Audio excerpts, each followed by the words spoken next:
So I'm going to show you how to replace these dampening balls onto the Fimi A3. So these balls are what supports the gimbal structure and kind of remove some of the vibrations, and it's really important to have them if they're damaged or any way, and replace them. So first thing we're going to do is remove all these screws. There are a total of 22 different screws that we're going to have to remove from the body. Most of them are these hex head screws. So you'll need an Allen wrench or a similar head for your screwdriver to remove them. You'll be removing one each in the feet, each of the feet, and then you'll have two for each arm, and then right in front of the body we'll have some more. And once you remove the feet, there's actually going to be more screws for us to remove, but we're going to stop there for a minute. We're going to remove the ones that are in the gimbal and also behind the battery bay. So the gimbal itself has two that are right underneath the dampening balls, so you have to remove each of those, one on each side. And you notice I'm fast forwarding through many parts of this video. That's because I figured people didn't want to watch me unscrewing a bunch of screws, because there are a lot of screws to remove. Keep track of where they are, because some of them do need to go exactly where they were to begin with. Others, it doesn't really matter as much, especially like all the ones that we just took out there on the body. They're pretty much interchangeable, but on the actual motor areas, it does matter which ones go to the particular location, so just be careful about that. So we're taking out these now are Phillips head screws that are in the front behind the gimbal, and then there will be two more of those Phillips head screws in the back by the battery compartment.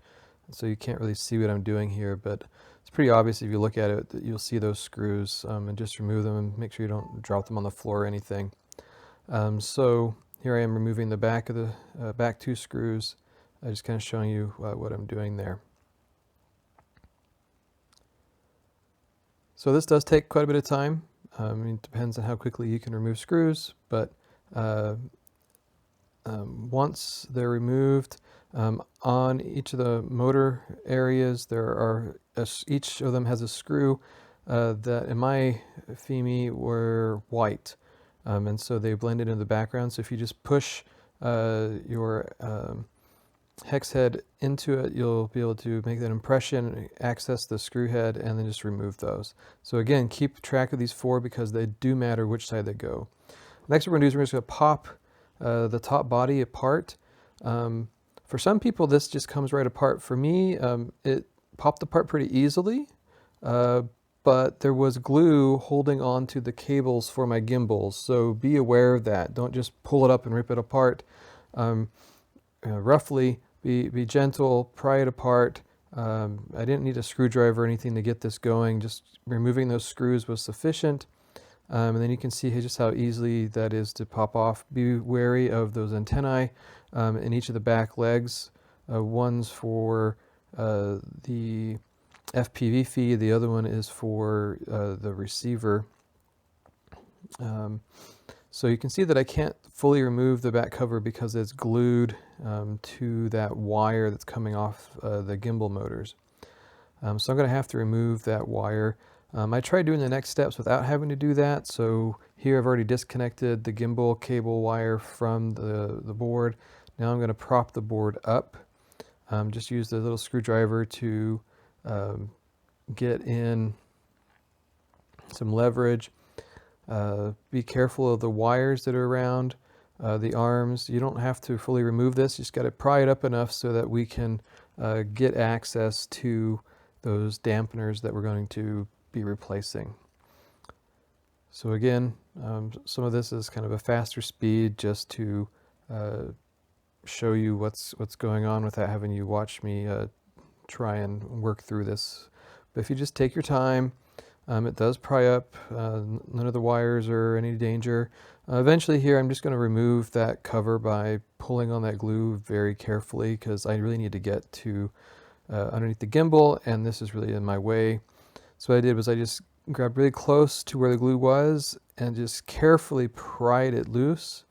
I didn't ever replace the glue, so after I put this all back together, I'm not going to re-glue it. It just wasn't worth it. But there you can see the separate wire, and now I have the body removed, and now things become a lot easier. So you can see how easy we can lift up the body. We don't have to completely remove it. There I'm removing the piece of the rubber that had broken off that was still stuck inside. Removing the dampeners is pretty straightforward. I just used some forceps and just pulled them out. They came out pretty easily. You don't have to apply a lot of force. You could probably just use your fingers and pull them out. They're pretty durable, so I'm really kind of surprised why the ones I had even broke. Only thing I can figure is it kind of got dry. I mean, rubber does over time dry out. So putting the new ones in is pretty straightforward. So there's two parts you have to get them through, and you'll kind of see on the dampeners where they would have to rest on those. So again, using forceps, there's these little eyelets on the bottom of the dampeners. Just pull on that eyelet and then just pull it through each of the two holes. Again, takes a little bit of practice trying to get this first one. Once I got the first one, the second one was pretty easy. I realized, okay, just pull on it and it'll work. And here I am just using my fingers, trying to just get that through. So this is probably the part of the process that I was most leery about, because I was worried, well, am I going to stretch these and rip them? Well, they're pretty durable, so feel pretty confident in just using the forceps to get it through the hole, and then just really pull on it. Just give it a nice tug, and it just locks in place. And what we're going to do now is take those same ones, and then there's a second layer we have to get them through. And so we're going to do the same process. So we're going to lift up both pieces so that we can pull them through, get that eyelet through the hole, and then use our forceps or fingers or some way of pulling those eyelets through. That's all that holds them into place, is just the friction mount that they're in there. So we're going to later reattach the screws that hold this into place, and that's it. For this point, that's all we had to do. Everything now is just reassembling the Fimi A3. So again, as you push the main electronics bay back down, make sure all the wires are back out of the way. If you pulled any of the wires from the arms out, make sure they get tucked in so that when you put the top or the bottom of the body back on, that they won't catch the wires. Make sure you position those antenna in the same place that they were before, so that when you put the bottom back on, it'll just slide on very easily. In my case, because I detached the gimbal, here I am, I'm going to attach it again. It's just a press connector, very, very straightforward. So with everything back in place, I'm going to carefully put the bottom back on, making sure that those antennae go through the same holes that they were when I removed it. So if you need to take pictures of any of this, or watch this video as you do it, that might be helpful. But once you get the body lined up, and as long as you have all the wires tucked away, it snaps into place very, very easily. So you just take each of the arms, press down the main part of the body. I was also careful to make sure that my gimbal wire was out of the way, especially now that it wasn't glued in place anymore. And then again, just like when I was trying to pry them apart, just work it around each side, press fit them all together, and it goes together nicely. Now at this point, all we have to do is put the screws back in. So starting with one arm, or wherever you want to start or begin, just start putting the screws back in. Again, making sure that the correct screws get put into the motor mount areas.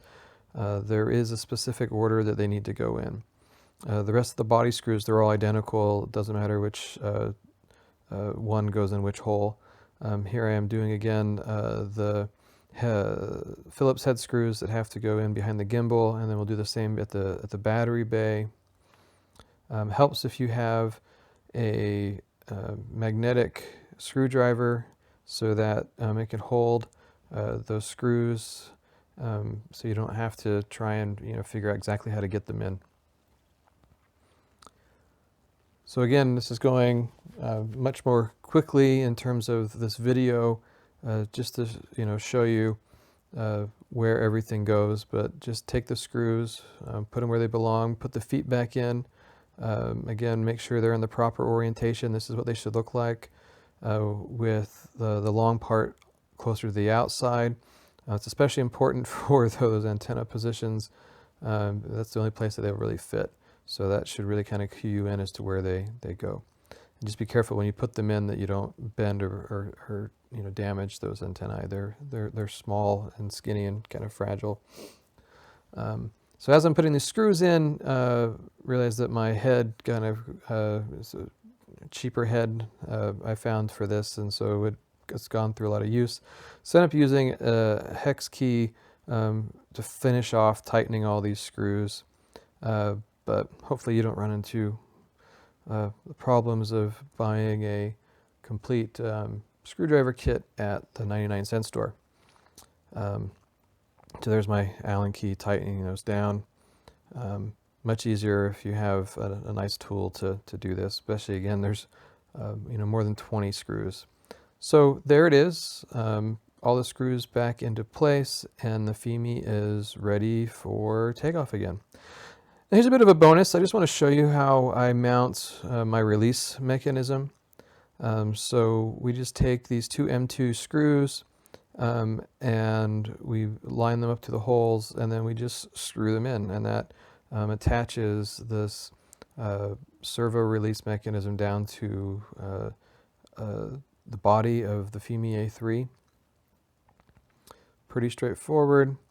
And then when those are attached, we'll then connect up the wiring, and we'll walk you through the different positions that those are going in. So this is a very firm hold. The actual weight of whatever objects you're carrying is actually pretty centered over where those screw mounts are, so not where the servo is. So you might think, well, the servo's so far away. Well, try to get the servo close to the DIY port so that it was pretty easy to access it with short wires.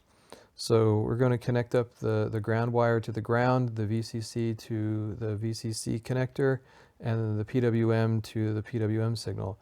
And so as long as you line those up, plug them in, that's all you have to do. And then you can now drop objects, you can release things from the Fimi, or control other servo type devices. Thanks for watching. Have a great day.